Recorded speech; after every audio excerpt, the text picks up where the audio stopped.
Donc ce soir, on va continuer, encore une fois, sur le thème de remettre la croix au centre. Et on va faire une première lecture dans l'évangile de Matthieu, au chapitre 27. Nous avons le récit de la crucifixion.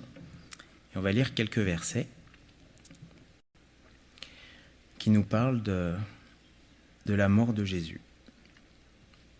Matthieu chapitre 27, et on peut lire à partir du verset 33. Arrivé au lieu nommé Golgotha, ce qui signifie lieu du crâne, ils lui donnèrent à boire du vin mêlé de fiel. Mais quand il l'eut goûté, il ne voulut pas boire. Après l'avoir crucifié, ils se partagèrent ses vêtements en tirant au sort, afin que s'accomplisse ce qui avait été annoncé par le prophète. Ils se sont partagés mes vêtements, et ils ont tiré au sort ma tunique. Puis ils s'assirent et le gardèrent. Pour indiquer le sujet de sa condamnation, on écrivit au-dessus de sa tête « Celui-ci est Jésus, le roi des Juifs ». Avec lui furent crucifiés 2 brigands, l'un à sa droite et l'autre à sa gauche. Les passants l'injuriaient et secouaient la tête, en disant « Toi qui détruis le temple et qui le rebâtis en 3 jours, sauve-toi toi-même. Si tu es le Fils de Dieu, descends de la croix. » Les principaux sacrificateurs, avec les scribes et les anciens, se moquaient aussi de lui et disaient « Il a sauvé les autres et il ne peut se sauver lui-même. S'il est roi d'Israël, qu'il descende de la croix et nous croirons en lui. Il s'est confié en Dieu, que Dieu le délivre maintenant s'il l'aime, car il a dit « Je suis Fils de Dieu ». Les brigands crucifiés avec lui l'insultaient de la même manière. Depuis la 6e heure jusqu'à la 9e, il y eut des ténèbres sur toute la terre. Et vers la 9e heure, Jésus s'écria d'une voix forte « Élie, Élie, lama sabachthani », c'est-à-dire « Mon Dieu, pourquoi m'as-tu abandonné ?» Quelques-uns de ceux qui étaient là, ayant entendu dire « Il appelle Élie ». Et aussitôt l'un d'eux courut prendre une éponge qu'il remplit de vinaigre, et l'ayant fixée à un roseau, il lui donna à boire. Mais les autres disaient « Laisse, voyons si Élie viendra le sauver ». Jésus poussa de nouveau un grand cri et rendit l'esprit. Et voici, le voile du temple se déchira en 2, depuis le haut jusqu'en bas, et la terre trembla, les rochers se fendirent, les sépulcres s'ouvrirent, et plusieurs corps des saints qui étaient morts ressuscitèrent. Étant sortis des sépulcres, après la résurrection de Jésus, ils entrèrent dans la ville sainte et apparurent à un grand nombre de personnes. Amen. On va faire 2 autres lectures dans l'Épître aux Hébreux. On peut lire Hébreux chapitre 2. Et on peut lire au verset 17. Hébreux 2, verset 17. Il nous est dit, en conséquence, donc il nous est parlé de Jésus, qui est présenté dans cet épître comme un souverain sacrificateur. En conséquence, il a dû être rendu semblable en toutes choses à ses frères, afin qu'il fût un souverain sacrificateur, miséricordieux et fidèle dans le service de Dieu, pour faire l'expiation des péchés du peuple. Car ayant été tenté lui-même, ou éprouvé lui-même, dans ce qu'il a souffert, il peut secourir ceux qui sont tentés ou éprouvés. Si on va au chapitre 4 et au verset 15, il nous est dit ceci, Hébreux 4, verset 15, « Car nous n'avons pas un souverain sacrificateur qui ne puisse compatir à nos faiblesses. Au contraire, il a été tenté comme nous en toutes choses, sans commettre de péché. » Et dans la version Osterwald, ce verset il est traduit comme ceci, « Car nous n'avons pas un souverain sacrificateur qui ne puisse compatir à nos infirmités. Au contraire, il a été éprouvé en toutes choses comme nous, mais sans péché. » Amen. Dans l'Épître aux Hébreux, donc, je disais que Jésus est présenté comme le souverain sacrificateur, c'est-à-dire comme celui qui offrait des sacrifices pour le pardon du peuple. Et au final, on y voit dans cet épître, encore une fois, la pensée de la croix, puisqu'on voit vraiment le sacrifice. Jésus, qui a porté sa croix, en fait, il est à la fois celui qui offre le sacrifice et la victime en même temps. Il est à la fois celui qui offre le sacrifice pour le peuple, mais ce sacrifice C'est lui-même, c'est sa propre vie. Et donc, on a là aussi le parallèle qu'on a depuis le début de cette étude, le fait que Jésus ait porté sa croix, et que nous, on porte notre croix, parce que dans la Bible, le peuple de Dieu, il est présenté comme un royaume de sacrificateurs. Et il y a des textes, comme par exemple Romains au chapitre 12, dans les versets 1 à 3, il nous est dit « Offrez vos corps en sacrifice ». Donc on voit qu'il y a vraiment ce parallèle entre la croix du Seigneur Jésus et la croix du disciple. Jésus, c'est le souverain sacrificateur, le sacrificateur en chef, et qui offre un sacrifice que les autres ne peuvent pas offrir. Et puis nous, on est des sacrificateurs en second, qui à notre tour sacrifient nos vies.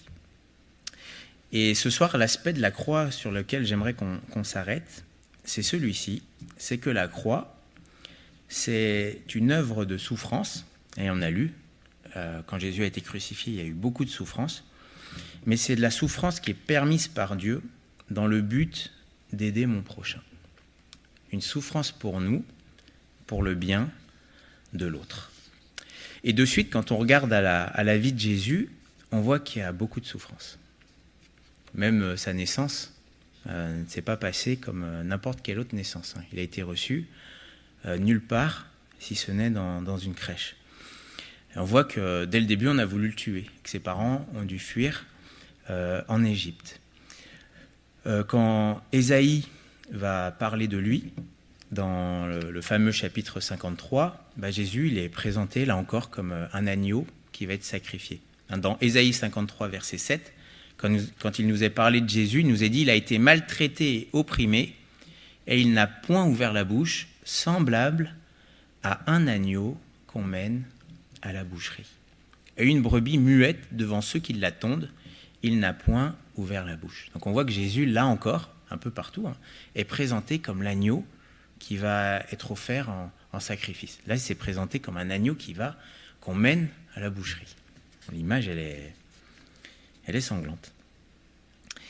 Mais dans ce chapitre qui nous parle du sacrifice de Jésus, de la croix, au verset 3, il nous est dit ceci, en parlant de Jésus, « Méprisé et abandonné des hommes, homme de douleur et habitué à la souffrance. » Jésus est appelé l'homme de douleur. C'est ce qui le caractérisait, c'était la douleur. Habitué à la souffrance. Darby, il dit « sachant la souffrance » ou la longueur. Et Osterwald, il dit « connaissant la souffrance », dans le sens de vraiment y être accoutumé, de connaître la chose vraiment d'une manière intime et profonde. Et on peut se poser cette question de suite, mais pourquoi est-ce que la vie de Jésus a été autant marquée par la souffrance ? Parce qu'on a vu que la croix, c'est une mort, c'est la mort, mais il y a des morts plus ou moins douloureuses, n'est-ce pas ? Ben oui, il y a des morts, on ne souffre pas. Mais on voit que Jésus, au-delà du moment de la croix, sa vie a été teintée de douleur. Et on va se poser cette question, mais pourquoi Jésus a autant souffert ? Pourquoi il a été l'homme de douleur et pourquoi la pensée de la croix inclut la souffrance ? Parce que la croix, c'est une mort, mais c'est une mort douloureuse. La croix, c'était un outil en fait de torture, mis au point par je ne sais plus quelle ethnie, puis qui avait été perfectionné par les Romains. Et c'était vraiment le but, c'était la souffrance, de faire souffrir ceux qui étaient dessus. Et alors il y a plusieurs raisons. Bien sûr, la première, c'est que la croix, à un moment, il y a la colère de Dieu qui s'y est déversée. Et c'est écrit dans Ésaïe 53 qu'il a plu à l'Éternel de le briser par la souffrance. Et c'est vrai qu'à la croix, Jésus y est allé pour payer pour nos péchés. Ça, c'est inimitable. Quand on parle de la croix, est-ce qu'on peut imiter ? Cette partie-là, on ne peut pas l'imiter. Mais il est vrai que sur la croix, Jésus a été brisé par la colère de Dieu pour le péché. Et il y a eu donc de la souffrance parce que sur cette croix, il y avait la manifestation de la colère de Dieu, la haine de Dieu pour le péché. Et ça, c'est inimitable. Et accepter l'œuvre de la croix, quand on a foi en ce que Jésus a fait sur la croix, c'est accepter le fait que la colère de Dieu a frappé Jésus pour que j'en puisse être épargné, pour être sauvé. Et ça, c'est clair. Si je mets ma confiance dans ce que Jésus a fait, je ne serai pas atteint par la colère de Dieu. C'est évident, c'est comme une image simple, c'est comme la foudre qui frappe un paratonnerre. Si la foudre a frappé le paratonnerre, moi, je ne serai pas atteint par elle. C'est ce qui s'est passé. La colère de Dieu est venue sur Jésus. Et il y a eu une souffrance que Jésus a vécue que je ne vivrai pas, parce qu'elle est liée à la colère de Dieu, et justement, c'est pour m'épargner cette souffrance-là, qui au final, si notre vie, on ne règle pas le problème du péché avant notre mort, toute cette souffrance, c'est en fait l'enfer. Jésus, il est venu pour nous épargner de l'enfer. L'enfer, c'est quoi ? C'est payer pour nos péchés. C'est subir la colère de Dieu pour l'éternité. Mais il n'y a pas que cette raison. On a vu dans Hébreux une autre raison qui nous parle de la souffrance de la croix. On l'avait lu dans Hébreux 2, verset 18, dans la version Osterwald, ou second, car ayant été tenté ou éprouvé lui-même dans ce qu'il a souffert, donc là il nous est parlé des souffrances de Jésus, il peut, à cause donc de ce qu'il a souffert, secourir ceux qui sont tentés ou éprouvés. Donc on voit qu'il y a une notion de souffrir pour secourir ceux qui souffrent aussi. D'accord ? Car ayant été tenté lui-même dans ce qu'il a souffert, il peut secourir ceux qui sont tentés. Donc on voit que Jésus, s'il a souffert, il y a aussi autre chose que la colère de Dieu. On voit qu'il y a une souffrance dans le but de nous aider. Et dans Hébreux 4, verset 15, c'est écrit « Nous n'avons pas un souverain sacrificateur qui ne puisse compatir à nos infirmités ou à nos souffrances.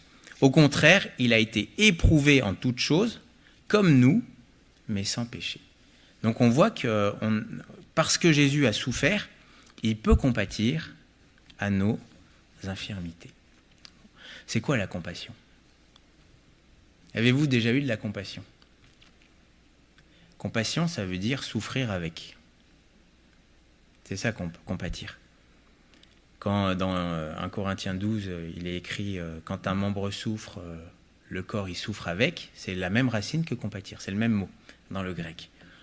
Compatir, c'est souffrir avec quelqu'un, c'est s'associer, c'est participer, c'est connaître la même souffrance que quelqu'un. Est-ce que vous avez déjà eu quelqu'un que vous aimez qui a souffert ? Est-ce que ça vous fait souffrir ?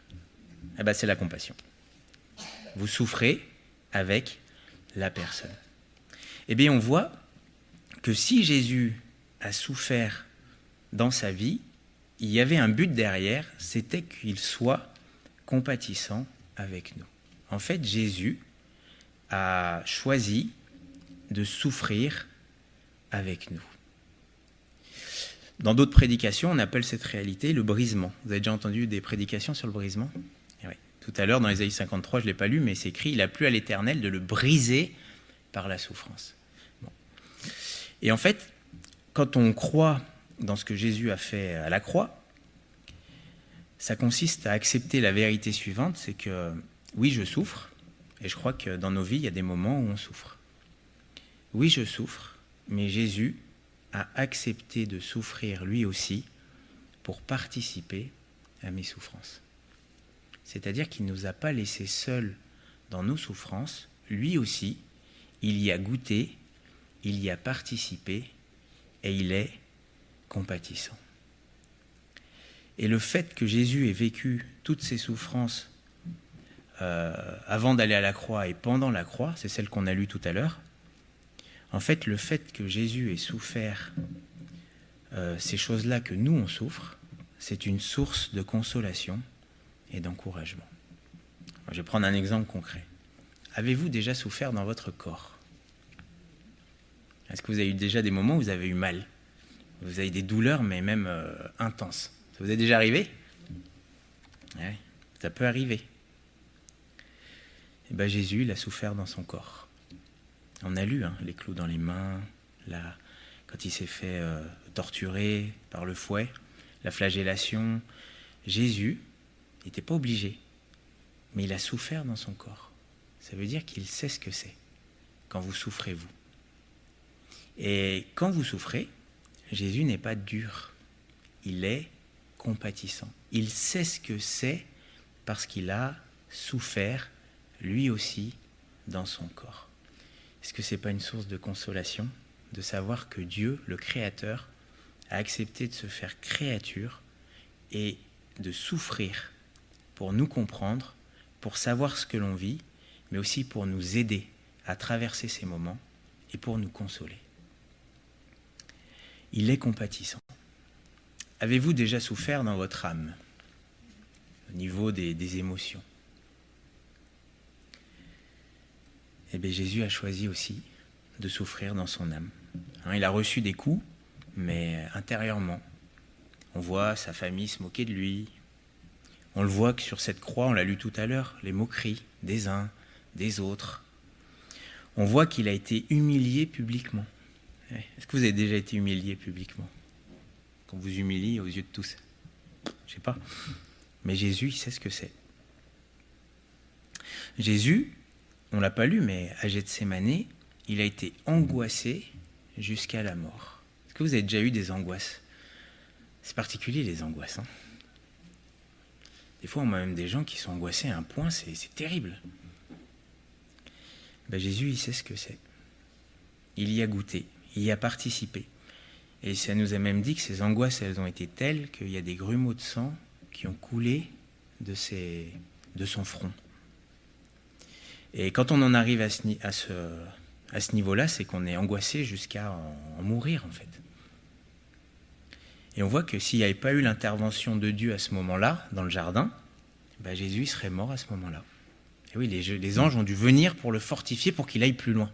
Donc imaginez le degré d'angoisse qu'il a dû vivre à ce moment-là. Il sait ce que c'est qu'être angoissé. Il a vécu la trahison. Ça fait mal. Il a vécu la trahison par un ami qui l'a vendu. Bon, alors celui-là... Puis il a vécu la trahison par un ami qu'il aimait, mais qui a été lâche ou qui n'a pas été à la hauteur à ce moment-là. Un Pierre. Oui, il a été aussi trahi par Pierre, qui a fait des imprécations. Il a juré devant Dieu qu'il ne le connaissait pas. Il allait loin, Pierre. Et en présence de Jésus, puisque Jésus il s'est tourné, il l'a vu. Aïe, aïe, aïe, aïe. Eh bien, Jésus, il sait ce que c'est. Et au final, quand vous souffrez ces souffrances-là, il est compatissant, parce qu'il y a participé. Et on voit qu'il a aussi souffert dans son esprit. C'est écrit ce qu'il a souffert, en ce qu'il a été tenté ou éprouvé. Quand il est parlé du combat spirituel, il est associé à la souffrance. Alors, on ne va pas lire tous les textes, mais on voit dans Jacques qu'il faut résister au diable avec une foi ferme, sachant que les mêmes souffrances sont imposées à vos frères. Donc, on voit que le diable, quand il va le tenter, il va par exemple le tenter avec du pain, parce qu'il avait faim, il va souffrir d'un manque, et le diable va venir l'éprouver avec ce manque-là. Et on voit que Jésus, il a accepté aussi d'être tenté, d'être éprouvé, de souffrir en tant qu'homme dans la tentation, alors sans péché bien sûr, il a été vainqueur, mais il sait ce que c'est. Et oui. Et j'ai envie de dire, la souffrance la plus terrible qu'il puisse y avoir dans le domaine spirituel, il sait ce que c'est que d'être abandonné de Dieu. Puisque sur la croix, on l'a lu, il va dire « Mon Dieu, pourquoi m'as-tu abandonné ?» Il a été totalement abandonné par Dieu à ce moment-là. Et j'ai envie de vous dire que si vous êtes vivant, ça, vous ne l'avez jamais connu. Alors c'est vrai que quelqu'un qui est mort spirituellement, il n'est pas en communion avec Dieu. Mais la Bible dit que Dieu, il est bon avec les justes et les méchants. Et même si vous êtes un grand méchant, quelqu'un qui fait vraiment le mal dans ce monde, la bonté de Dieu, elle est encore là. Dieu est bon pour les justes et pour les méchants. Et puis sa bonté, elle est là pour vous attirer à lui. Sa bonté, elle est là pour vous amener à vous repentir. Sa bonté, elle est là. Mais lui, Jésus, il a vécu un abandon total de Dieu. Et au final, ça, il n'y a que ceux qui iront en enfer qui sauront ce que c'est. C'est pour ça qu'il faut régler le problème du péché avant que notre mort arrive, ou son retour. Donc il y a des souffrances spirituelles. Et Jésus, il les a vécues. Et quand vous souffrez, ces souffrances-là, il sait ce que c'est. Et là aussi, c'est une source de consolation. Et au final, on ne peut pas faire tout le tour des souffrances que Jésus a acceptées. Mais c'était pour nous. Il n'est pas juste venu au moment marqué, il est venu, allez hop, il s'est incarné à 30 ans, comme ça, hop, une mort vite et rapide pour le péché. Non, c'est pas ça le choix que Jésus a fait. Jésus a goûté à notre souffrance. Et quand je comprends cet aspect de la croix, je peux recevoir de la part de Dieu la consolation de la part du Seigneur. Croire en l'œuvre de la croix, c'est croire que Jésus a souffert comme moi je souffre, et ça c'est un soulagement. Imaginez si on avait un Dieu qui était dur, qui était raide quand on souffre. Il n'est pas comme ça. Il est compatissant. On le voit quand il va ressusciter Lazare. Vous savez, il sait ce qu'il va faire. Il se réjouit même de ce qu'il va faire. Mais quand il voit Marthe et Marie pleurer, c'est écrit qu'il va être ému et il va pleurer. Vous voyez, même s'il sait ce qu'il va faire, quand il y a deux femmes qui lui appartiennent, qui sont ses disciples, qui pleurent, il ne reste pas impassible. Il pleure aussi. Jésus, il est compatissant. Quand je souffre, il sait ce que c'est que la souffrance, il y a participé. Et de la même manière, quand on parle de la croix du Seigneur et de la croix du disciple, porter sa croix, c'est accepter le fait que dans ma vie, Dieu puisse permettre des souffrances, pas pour moi, mais pour que je puisse aider l'autre. Je ne sais pas si vous voyez ce que je veux dire. Jésus, il a souffert, ce n'était pas vis-à-vis de lui, c'était pour nous. D'accord ? Alors bien sûr, il y a la souffrance vis-à-vis du péché qui est ultime et qu'on ne peut pas imiter. Mais on voit qu'il y a aussi une souffrance pour être compatissant, pour être rendu compatissant. Et de la même manière, Dieu peut permettre dans notre vie certaines souffrances, pas à cause de moi, mais dans le but d'aider les autres. Et ça, c'est quelque chose qu'on a des fois du mal à comprendre ou à accepter.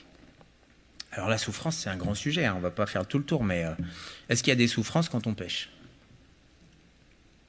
Ah oui, par essence. Quand on fait le mal, on en souffre. Ça, c'est évident. Et si Dieu nous demande de ne pas faire le mal, c'est parce qu'il sait qu'en le faisant, on va souffrir. Et par essence, le péché, ça fait souffrir. Ça procure une joie au début qui se transforme en une énorme souffrance ensuite. Et puis surtout, le péché, quand il est consommé, il produit la mort, c'est-à-dire la séparation spirituelle d'avec Dieu. Et si je souffre parce que j'ai fait le mal, j'ai envie de dire, ça c'est tout à fait normal. Et c'est pas du tout la croix. Mais rien à voir. Si je souffre parce que j'ai péché, c'est de ma faute. Et là, Dieu, justement, il a envoyé son Fils mourir pour mes péchés. Et ce qu'il va faire, c'est m'aider à me repentir, me pardonner, à obtenir son pardon. Et puis il va m'aider à m'en sortir de ce que j'ai fait. D'accord ? Bon, c'est pas ça la croix. Est-ce que Dieu, pour ses enfants, peut amener de la souffrance ? Là encore, parce qu'on a péché. Vous n'osez pas cligner. Oui, c'est écrit dans Hébreux 12. On voit que Dieu, il corrige ses enfants. D'ailleurs, c'est la preuve qu'on est ses enfants. Dans Hébreux 12, verset 5, il nous est dit ceci, « Et vous avez oublié l'exhortation qui vous est adressée comme à des fils. Mon fils, ne méprise pas le châtiment du Seigneur et ne perd pas courage lorsqu'il te reprend. Car le Seigneur châtie celui qu'il aime et il frappe de la verge, donc ça fait mal. Il frappe de la verge tous ceux qu'il reconnaît pour ses fils. Supportez le châtiment, c'est comme des fils que Dieu vous traite. Car quel est le fils qu'un père ne châtie pas ? Mais si vous êtes exempt du châtiment auquel tous ont part, parce que Dieu ne fait pas d'exception avec ses enfants, vous êtes donc des enfants illégitimes et non des fils. Et on voit que c'est vraiment la preuve de notre filiation à Dieu, c'est qu'il nous corrige, il ne nous laisse pas faire comme les autres. Mais moi, avec mon petit, les petits des autres, je ne les corrige pas. C'est pas mon... Enfin, ce serait grave que je fasse ça. Mais par contre, le mien, c'est pas pareil. C'est le mien. Dieu il fait pareil. Il fait exactement pareil. Verset 8, donc, « Mais si vous êtes exempts du châtiment auquel tous sont part, vous êtes donc des enfants illégitimes et non des fils. D'ailleurs, puisque nos pères, selon la chair, nous ont châtiés et que nous les avons respectés, ne devons-nous pas, à bien plus forte raison, nous soumettre au Père des esprits pour avoir la vie ? Nos pères nous châtiaient pour peu de jours, et comme ils le trouvaient bon. » Donc ça veut dire que des fois, c'était pas de la bonne manière. Parce que humainement, on peut se tromper. « Mais Dieu nous châtie pour notre bien, afin que nous participions à sa sainteté. Il est vrai que tout châtiment semble d'abord un sujet de tristesse et non de joie, mais il produit plus tard, pour ceux qui ont été ainsi exercés, un fruit paisible de justice. » Vous voyez, ça c'est la discipline de Dieu. Mais ici, c'est un châtiment. C'est pas la colère de Dieu, parce qu'on a péché. C'est la correction d'un père, par amour pour ses enfants, afin de nous amener dans la sainteté. Vous voyez, un chrétien qui a peur de la colère de Dieu, il n'a pas compris le b.a.-ba de la croix. Puisque sur la croix, la colère de Dieu est tombée sur Jésus pour qu'on en soit épargné. Il nous pardonne. Donc si j'ai peur de Dieu ou que j'ai peur de sa colère, c'est que je n'ai pas saisi par la foi que c'est Jésus qui a été puni, qui a été brisé pour mes péchés. Ça c'est clair. Par contre, Dieu peut quand même amener de la souffrance, mais pas parce qu'il est en colère contre moi. Il amène de la souffrance parce qu'il m'aime tellement qu'il ne va pas me laisser faire comme ça et partir dans une mauvaise direction. Il va, s'il le faut, me faire souffrir, mais pour me ramener dans la bonne direction. En fait, c'est de l'éducation, c'est de la discipline faite par amour. Et ça, c'est important. Bon. Donc on a vu qu'il y a la souffrance quand on pêche. Il y a la souffrance discipline, qui est aussi liée au péché. On aurait pu voir la souffrance qui vient du diable. Lui, c'est pour détruire. Mais le Seigneur, il transforme ça en bien. Mais on voit un autre type de souffrance. C'est celle que le Seigneur permet pour qu'on bénisse les autres. Comme lui a souffert pour nous bénir. Porter sa croix, pour le disciple, c'est accepter que Dieu permette des souffrances dans ma vie pour qu'ensuite, un jour, je puisse bénir les autres. Ça, c'est un principe qu'on voit.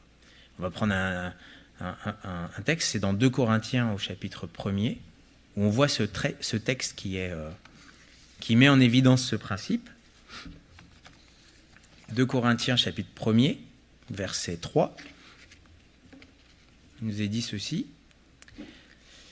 « Béni soit Dieu le Père de notre Seigneur Jésus-Christ, le Père des miséricordes et le Dieu de toute consolation, qui nous console dans toutes nos afflictions, afin que par la consolation dont nous sommes l'objet de la part de Dieu, nous puissions consoler ceux qui se trouvent dans quelques afflictions. Car de même que les souffrances de Christ abondent en nous, de même notre consolation abonde par Christ. Si nous sommes affligés, donc là il dit s'il souffre, c'est pour votre consolation et votre salut. Donc Paul il dit que si nous on souffre, c'est pour votre consolation et votre salut. Si nous sommes consolés, c'est pour votre consolation qui se réalise par la patience à supporter les mêmes souffrances que nous endurons. Et il dit, verset 7, « Et notre espérance à votre égard est ferme, parce que nous savons que si vous avez part aux souffrances, vous avez aussi part à la consolation. » Vous voyez ?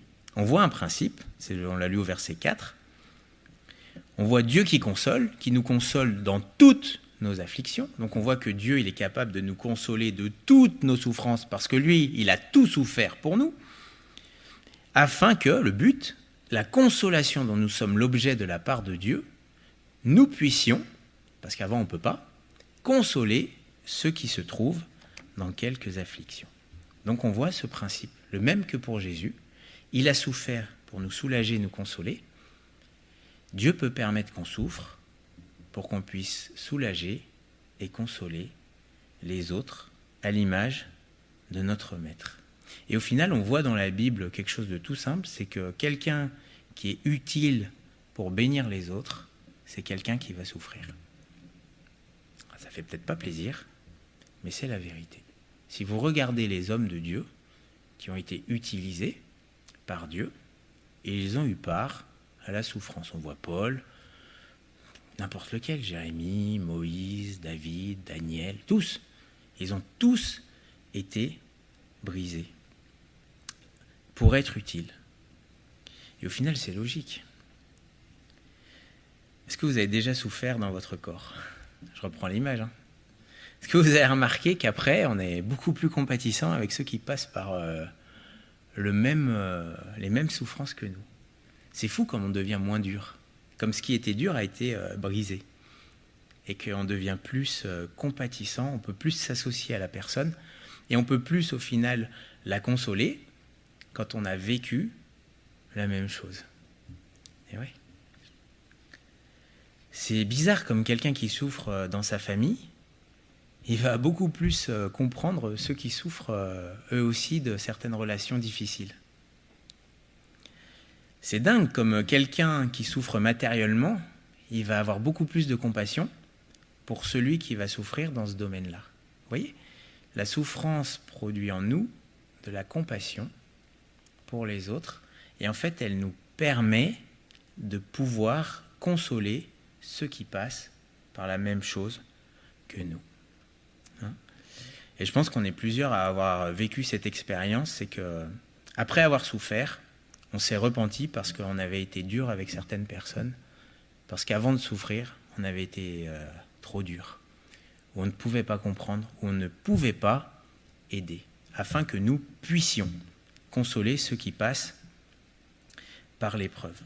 On le voit par exemple dans Hébreux 10, quand celui ou ceux qui ont écrit l'épître, il parle aux chrétiens, il leur dit, Hébreux 10, 32, « Souvenez-vous de ces premiers jours où, après avoir été éclairés, vous avez soutenu un grand combat au milieu des souffrances. D'une part exposés comme un spectacle aux opprobes et aux tribulations, et de l'autre, vous associant à ceux dont la position était la même. » Vous voyez, par leur souffrance, ils se sont retrouvés associés à ceux qui avaient les mêmes souffrances. Verset 34, « En effet, vous avez eu de la compassion pour les prisonniers, et vous avez accepté avec joie l'enlèvement de vos biens, sachant que vous avez des biens meilleurs qui durent toujours. » Vous voyez, vous avez eu de la compassion. Souffrance, compassion. C'est un principe. Donc on voit cet aspect de la croix. Jésus a souffert pour nous consoler. Dieu peut permettre certaines souffrances dans nos vies pour le bien des autres. Et ça, c'est un principe. Si je n'ai pas compris ça, il y a vraiment quelque chose qui va dysfonctionner dans ma vie. L'épreuve est des fois permise par Dieu, pas pour nous, mais pour l'autre. En fait, il nous utilise comme lui a fait. Et ça, c'est vraiment un principe. On prend par exemple, pour illustrer ce principe, on peut parler de Job. Job, pourquoi il a souffert ? Alors effectivement, il y avait un combat spirituel dans le ciel, il y avait le diable qui était là, mais bon, le diable, il a pu faire que ce que Dieu lui autorisait de faire. C'est Dieu qui mettait la limite, si vous voulez, qui avait quand même autorité sur la situation. Mais pourquoi Job, il a souffert ? Est-ce que c'est à cause de son péché ? Certainement pas, puisque Dieu dit qu'il n'y en a pas deux comme lui sur la terre. C'est un homme craignant Dieu, intègre. Il faisait des sacrifices pour ses enfants au cas où. Et donc il était vraiment bien. Pourtant, il a souffert. Et il aide tous les croyants qui souffrent depuis des milliers d'années. Vous voyez ? C'est un principe. Alors, j'ai noté quand même une petite parenthèse. Est-ce que parce que je passe par l'épreuve, ça veut dire que je vais devenir utile aux autres ? Forcément. Et ouais, il faut l'accepter, c'est ça. Et ouais, vous n'avez jamais connu des gens qui passent par des épreuves et ils ne deviennent pas bons, ils deviennent plutôt aigres. Ils deviennent difficiles. Et au final, c'est la souffrance qu'ils ont eue, ils ont plus tendance à la répercuter sur les autres plutôt que de comprendre les autres et d'être compatissants avec les autres. Il y a certains qui souffrent, ils deviennent de plus en plus durs, ils deviennent de plus en plus mauvais, ils deviennent de moins en moins comme Christ. Vous voyez, donc ce n'est pas la souffrance en soi qui nous fait devenir comme ça. C'est la souffrance que Dieu permet et que l'on accepte. Parce qu'on voit que ce n'est pas écrit que ceux qui souffrent, ils ont de la compassion pour ceux qui souffrent. C'est écrit que ceux qui sont consolés, ils peuvent consoler ceux qui souffrent. Et c'est une chose de souffrir, c'en est une autre que d'être consolé par Dieu dans notre souffrance. Et pour consoler, il faut accepter. Rachel pleure ses enfants, elle n'a pas voulu être consolée. La consolation, ça peut se refuser, parce que des fois, être consolé, c'est accepter de laisser aller, ou accepter justement des situations qu'on n'accepte pas. C'est la consolation dans l'épreuve qui devient une bénédiction. C'est pas parce que je souffre et que je vais dire à l'autre que je souffre que je vais le bénir. Ben non. C'est quand j'ai été consolé que je peux alors amener la consolation chez l'autre. Et au final, on retrouve ce principe qu'avant de pouvoir porter notre croix, il faut accepter que Jésus ait porté la sienne pour nous. Si je ne reçois pas la consolation qui vient de la croix, comment est-ce que je peux consoler l'autre ? Je ne peux donner que ce que j'ai reçu. Et effectivement, si je n'ai pas accepté d'être consolé dans la souffrance que je souffre actuellement, je ne sais pas, peut-être quelqu'un, si j'ai eu cette pensée à cœur, c'est que sûrement quelqu'un est dans la souffrance en ce moment, en écoutant ce message. Mais oui, il y a une souffrance, mais peut-être que cette souffrance, elle n'est pas pour vous, elle n'est pas liée à vos péchés. Et puis deuxièmement, peut-être que vous ne l'acceptez pas, c'est pour ça que ça ne va pas. Mais si j'accepte la souffrance et que je saisis par la foi que cette souffrance, Christ, a été brisée pour que je puisse être consolé. Vous savez, on a vu dimanche que le Saint-Esprit, la vie de l'Esprit, elle vient de la croix. Mais le Saint-Esprit, c'est le consolateur. Et il y a un moment où l'Esprit de Dieu peut nous soulager dans notre souffrance à cause de ce que Christ a vécu. Ou quand je comprends que ce que j'ai souffert, Christ l'a vécu aussi. Et de suite, ça devient une source de consolation. Et l'épreuve devient au final dans ma vie une bénédiction. C'est ce qu'on avait lu dimanche. La mort agit en nous et la vie agit en vous. Est-ce que vous avez été consolés de toutes vos épreuves ? Est-ce qu'il n'y en a pas une là qui est difficile à supporter depuis longtemps ou qui est difficile à accepter ? Peut-être que la solution, c'est d'abord de regarder à Christ qui a vécu ce que vous avez vécu et qui veut vous soulager, vous consoler de ce que vous avez vécu, parce que c'est pour ça qu'il a souffert. Et ensuite, vous pourrez devenir une bénédiction pour les autres. Et j'ai pensé, pour terminer, un exemple concret. J'ai pensé à Joseph. Joseph, il a souffert, lui. Et il n'a pas souffert à cause de ses péchés. Vendu, trahi par ses frères, à cause de la jalousie. Dur, n'est-ce pas ? C'est dans sa propre famille, il est vendu, comme Jésus. Et puis quand ça commence à aller mieux, il est esclave, mais Dieu bénit, parce qu'on voit qu'il était avec Dieu. C'était pas un orgueil, c'était pas à cause du péché, puisque Dieu le bénissait partout où il allait. On voit qu'accusé par la femme de son maître d'un adultère qu'il n'a pas commis ou qu'il a essayé de la violer, et il finit en prison. Épreuve dans l'épreuve. Et puis en prison, alors qu'il aide, et qu'il est béni là aussi, parce qu'il est intègre, il est juste, et qu'il aide les chansons et le panetier, il l'oublie pendant 3 ans. C'est dur quand même. Lui, il a souffert. Pas être facile, ce qu'il a vécu. Mais bon, Dieu l'a élevé après son humiliation. Et quand ses frères vont venir, et que là, la roue s'inverse, si vous voulez, ils l'ont vendu, et puis là, ils ont besoin de nourriture, ils vont le voir, et c'est lui le premier ministre du pays. Imaginez s'il était aigre, ou s'il y avait de la vengeance dans son cœur, ou là, il faisait hop, et puis les gardes, 12 têtes en moins. 11. Non.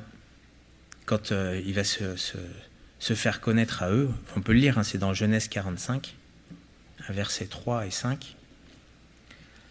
Il nous est dit ceci, donc Genèse 45, verset 3. Joseph dit à ses frères, « Je suis Joseph. » Là, il se fait connaître à eux. « Mon père vit-il encore ?» Mais ses frères ne purent lui répondre, car ils étaient troublés en sa présence. On se comprend. Joseph dit à ses frères, « Approchez-vous de moi. » Il ne leur dit pas « Loin de moi, approchez-vous de moi. » Et ils s'approchèrent. Il dit, « Je suis Joseph, votre frère, que vous avez vendu pour être mené en Égypte. » Et regardez verset 5. « Maintenant, ne vous affligez pas et ne soyez pas fâchés de m'avoir vendu pour être conduite ici, car c'est pour vous sauver la vie que Dieu m'a envoyé devant vous. » Il a tout compris. Ses souffrances avaient un but, c'est qu'ils deviennent une bénédiction pour sa propre famille. Oui, il était pétri de la pensée de la croix. Il y avait déjà l'Esprit de Dieu avec lui, ça c'est clair, l'Esprit de Christ. C'est un type de Christ, c'est-à-dire une ombre de la venue de Jésus. Joseph, il a compris que toutes ces souffrances, même venues de sa famille, c'était pour bénir sa famille. La croix, il l'avait compris. Un peu plus tard, quand Jacob il va mourir, c'est dans Genèse 50, verset 15, il est dit ceci, Genèse 50, verset 15, « Quand les frères de Joseph virent que leur père était mort, ils dirent, « Si Joseph nous prenait en haine, et nous rendait tout le mal que nous lui avons fait. » Eux, ils avaient bien conscience de ce qu'ils avaient fait là, ils avaient bien compris. Mais ils ne connaissaient pas très bien leur frère. Et ils firent dire à Joseph, et en plus ils m'entendent, ils firent dire à Joseph, « Ton père a ordonné cet ordre avant de mourir. Vous parlerez ainsi à Joseph, « Oh, pardonne le crime de tes frères et leurs péchés, car ils t'ont fait du mal. Pardonne maintenant le péché des serviteurs du Dieu de ton père. » Joseph pleura en entendant ces paroles. Ses frères vinrent eux-mêmes se prosterner devant lui, et ils dirent, « Nous sommes tes serviteurs. » Joseph leur dit, « Soyez sans crainte, car suis-je à la place de Dieu ?» Il avait compris que c'était permis par Dieu. Il y a des souffrances, elles sont permises par Dieu. Alors là, on est loin de tous ceux qui cherchent en Dieu la solution à tous leurs problèmes. On voit qu'il y a quand même une certaine maturité. Bon. Suis-je à la place de Dieu? C'est écrit. Est-ce que c'est pas de lui que viennent les bénédictions, le mal et le bien? C'est lui qui blesse et c'est lui qui guérit. Y a-t-il un malheur qui arrive dans une ville sans que l'Éternel n'en soit l'auteur? Il avait compris la souveraineté de Dieu. Et que Dieu peut permettre que bien qu'on soit ses enfants, ses bien-aimés, il y a des souffrances. Un peu comme lui, il l'a fait. En fait, il nous fait participer à sa nature. Verset 20. « Vous aviez médité de me faire du mal. Dieu l'a changé en bien pour accomplir ce qui arrive aujourd'hui, pour sauver la vie à un peuple nombreux. Soyez donc sans crainte. Je vous entretiendrai, vous et vos enfants, et regardez. » Et il les consola. Mais c'est dingue. Ça aurait été plutôt aux autres de consoler Joseph. Mais c'est Joseph qui va consoler ses frères. Pourquoi? Mais parce qu'il avait été consolé avant. Il les consola en parlant à leur cœur. Et avant, si on va avant même qu'il voit ses frères, c'est dans Genèse 41. Quand Joseph il va être élevé, il nous est dit ceci avant la famine, c'est Genèse 41, verset 50. « Avant les années de famine, il naquit à Joseph 2 fils que lui enfanta Asnath, fille de Potiphéra, prêtre d'On. Joseph donna au premier-né le nom de Manassé, car, dit-il, Dieu, c'est pas Pharaon, Dieu m'a fait oublier toutes mes peines et toute la maison de mon père. » Vous voyez, Dieu m'a fait oublier mes peines. Il n'est pas devenu amnésique, il savait très bien ce qui s'était passé. Mais la peine, la souffrance de ce brisement n'était plus là. Vous voyez, c'est pas parce qu'on est dans l'épreuve. Une épreuve qui est acceptée, Dieu l'utilise. Elle produit en nous de la compassion, mais quand elle a accompli son but, le Seigneur sait ce qu'il faut faire et il sait nous consoler. Et cette consolation a ensuite été utile à Joseph pour à son tour consoler ses frères et sœurs. C'est la croix. Je ne sais pas si c'est clair.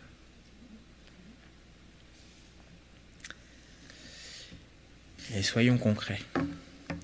Souffrez-vous? De quoi? Pas besoin de me dire à haute voix. Mais est-ce que vous réalisez que ce dont vous souffrez, le Seigneur y a goûté? Eh oui. Que ce soit des angoisses, que ce soit dans votre corps, que ce soit...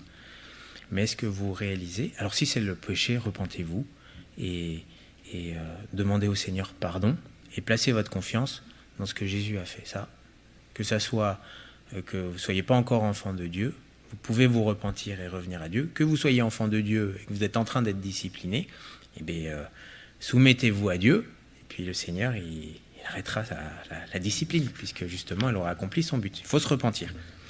Mais si ce n'est pas à cause du péché,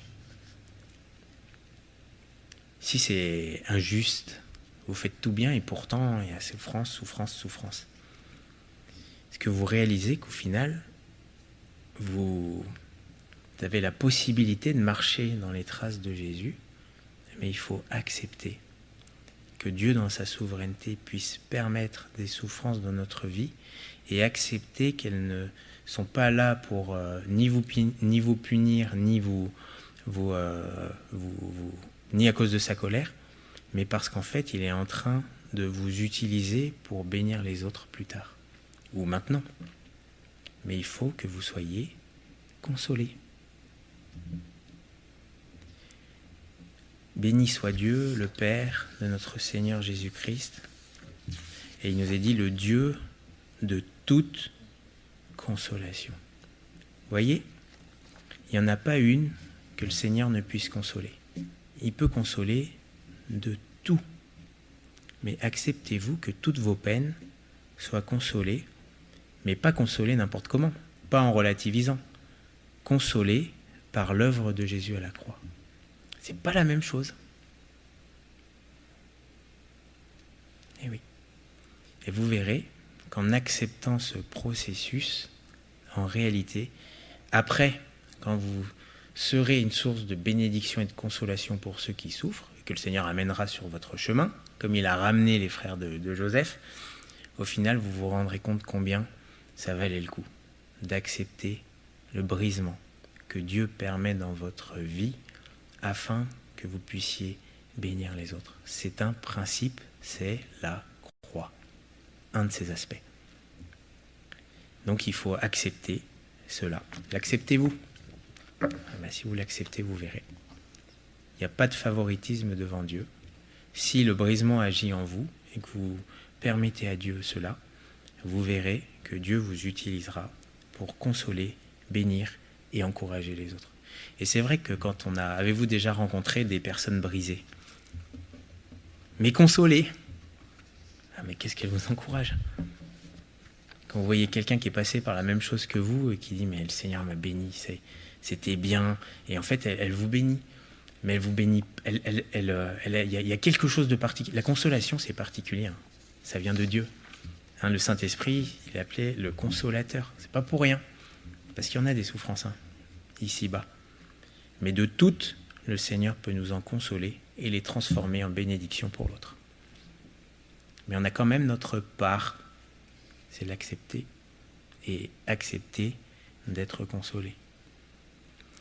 Et en lisant les psaumes, on voit que David, et je termine avec ça, que vous savez, David, il pleurait. C'est vrai que quand on souffre, on pleure. Mais c'est une chose que de pleurer dans son coin, c'en est une chose que de pleurer devant Dieu, déverser son cœur devant Dieu et laisser le Seigneur poser ses mains sur notre vie et nous consoler et transformer la souffrance en bénédiction pour l'autre. C'est un principe. Amen. Merci Seigneur Jésus parce que tu es vraiment le serviteur de l'Éternel par excellence. Et tu nous montres, Seigneur, que pour que nous puissions être soulagés et consolés, tu as accepté toi-même d'être l'homme de douleur, habitué à la souffrance. Et Seigneur, de toutes nos souffrances, Seigneur, tu sais ce que c'est. Tu sais ce que c'est que souffrir dans ton corps. Tu sais ce que c'est que de souffrir dans ton âme. Tu sais ce que c'est que de souffrir dans ton esprit. Seigneur, tu as goûté à toute notre souffrance. Et par la souffrance, tu as été élevé à la perfection et tu as été un souverain sacrificateur compatissant pour nous. Et merci parce que dans nos souffrances, tu n'es pas insensible, mais tu es compatissant, Seigneur. Tu nous connais. Et merci pour la consolation que cette réalité procure. Et merci parce que par ton esprit, et par tes souffrances, Seigneur, tu peux nous communiquer à chacun toute consolation dont nous avons besoin. Merci, Seigneur, pour cela.